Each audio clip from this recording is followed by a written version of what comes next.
Hey everybody, I am Erica Carlson with Bricks Real Estate and I'm a local Rockford resident. I am bringing you data that you may find very interesting if you are a home shopper or a homeowner. You don't have to necessarily think about selling to find this information important to you. I'm also going to bring on a special guest today to talk about the most present-minded topic, the elephant in the room. Let's dig into current interest rates and how people are feeling about the market. So I'll bring her in shortly. In the meantime, I want to offer you a market report, which you can find in my link above, below, wherever you're seeing me. And this is really nice information for both buyers and sellers. The best way to do it is for me to set it up about a half-mile radius from your preferred property, whatever one that is. And I can set up multiple market reports for people, like if you had investment properties or something of that nature, you might want more than one. It will give you solds, pendings, actives. It gives you an idea of where the market is. It's hyper local information. I'm doing the whole county. And, so let's say you had a property in a different part of Minnesota or a different part of the city, you might find that helpful. So take a look when you get a chance. You can also get my contact information. And if you want to see more videos like this, I know you're probably running into me on a Facebook group. Follow my professional business page and you can get to that link or my YouTube link when you just click that main link. All that stuff is there. So let's dig into the data this week. Not major changes. Of course, last week we had some significant things that affect our real estate market. Labor Day weekend is huge. Going back to school is significant. And we had the state fair, which is very important to Minnesotans, as you know. And so it's like, well, what's going to happen now that all of that is behind us? However, when you think about the last week, it's still that first week of school, so that immediate change isn't necessarily going to happen. So we looking at actives and coming soons. The numbers are staying very stagnant. It actually just decreased by a few. Yep, it went up with the ones that don't have contingencies, but it's generally kind of just declining in a very slow way, not in a overnight kind of black and white way. Pendings went up and closings went down, as you can see on my screen. And again, there's not much to derive from this information. So I looked back historically from the time I've been doing these videos, which I think goes back to December, and I'm losing track now how long I've been doing this. And I thought it was interesting that July 27th week, and I put this on the screen, was the peak of our inventory since I've been recording. Inventory is very low. So if you're trying to get your head around is 540 houses a lot of properties? The answer is no, absolutely not. Historically, we are that is the biggest thing you can take away from my conversation today is, yes, I mean, it's choice. It's just, if you're out there home shopping, you're going to feel it, because when you parcel down your preferences, I need this many bedrooms, this many garages, I want this city versus that city, because most of us don't shop by an entire county. Now it's just the pool is getting smaller and smaller. And of course, as you're not picky, we all just have preferences, but you're going to see there's not much selection as you bring it down. So here's the most interesting data. There's really no other way to figure out how many people are actually out house shopping other than this data. And this is why I love it so much, because let's say I called up a loan officer and I said, how many people are you working with that are shopping? How does that compare to a year ago, a week ago? That still wouldn't help me. They're just one loan officer. They might have 20 people in their pool that are pre-approved, but maybe only 2 of them are actively house shopping. That just doesn't give us a sense of things. This data does. So let's break this down. I'm only looking at 250 to 500K. I'm only looking at Wright County. And these are averages, not absolutes, or, there needs to be exceptions, of course, in that. So when you look at that number, 2.7, okay, it went up a little over last week, even a little bit more than the week before. It's still immensely slow out there. So the way we convert that number is it means 2 to 3 showings per week, per listing in Wright County. That's all they're getting. 2 to 3 parties are coming through.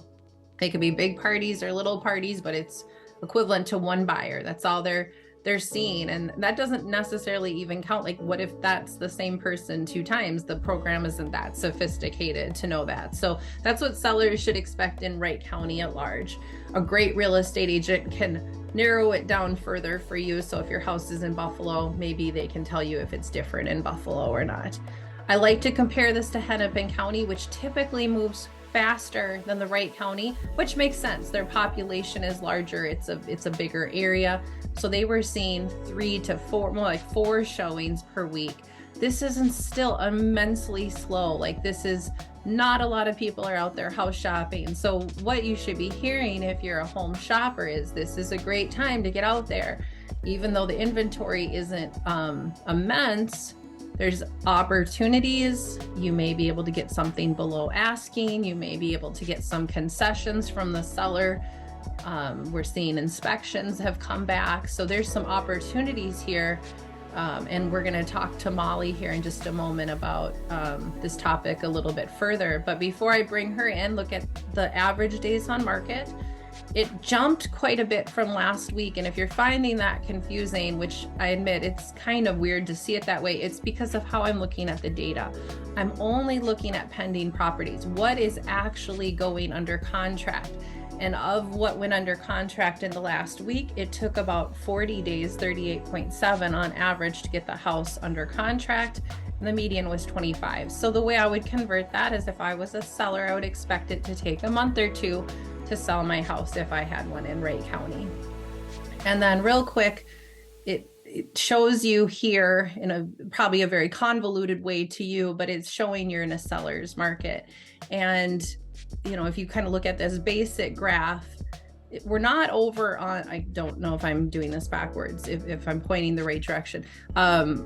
We're definitely not in a buyer's market, but we're not in an extreme seller's market. So despite this number, which, normally balanced is like 4 to 6 to 7, somewhere in there, we haven't seen those numbers in ages. We've been in a seller's market since 2012. So I know there's a lot of hoping out there that the market will crash, but just to play, another side of that, if it were to crash like 08, which was horrific, think about all the people it impacted poorly. So as much as there were some winners in that, it was a very scary time economically. There were a lot of things to that. We're not going to get into today why the market isn't going to crash like it did in 08. Those were different times. There were different measures. But what's important for you to know in this graph is that we're more of a seller's market. We're more of a balanced market if we're taking account into all the information and not being overly simplistic about it. Buyers are taking advantage of that.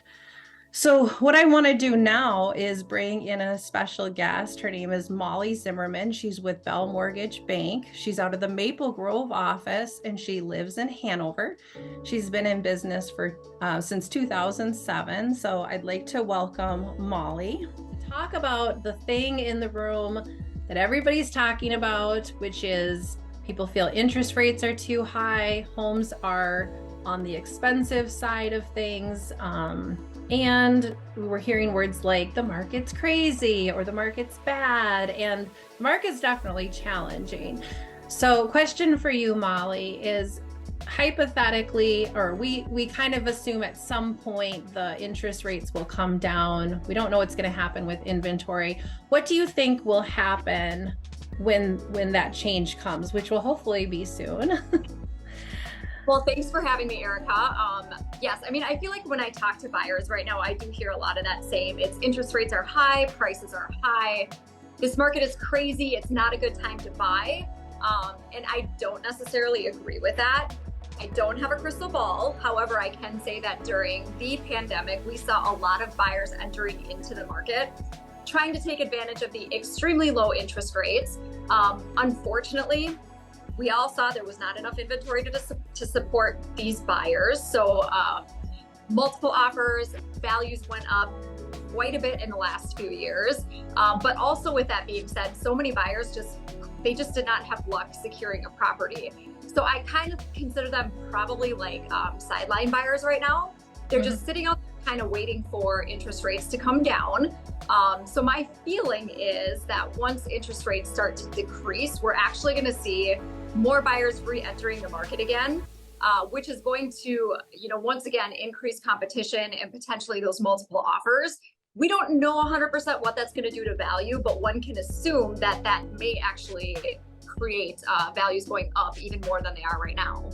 Absolutely. I think that's the part that we're all like, okay, we want that 6 or that 5%. It's very desirable, but I think it's underestimating that all those sideline people are going to come out.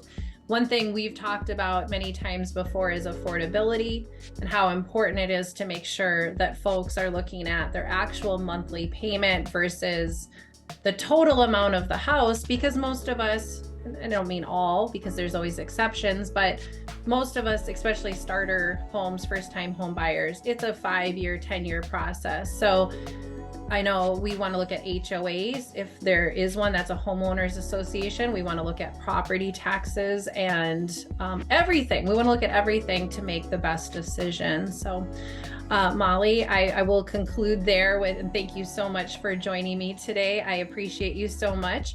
If you want to reach Molly, we would love to have you chat with her about refinancing, home loans, anything in that domain. You can reach her at mollyzimmerman.com.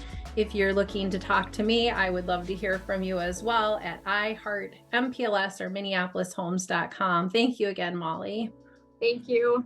And if you made it to the end, we appreciate you. Have a great week.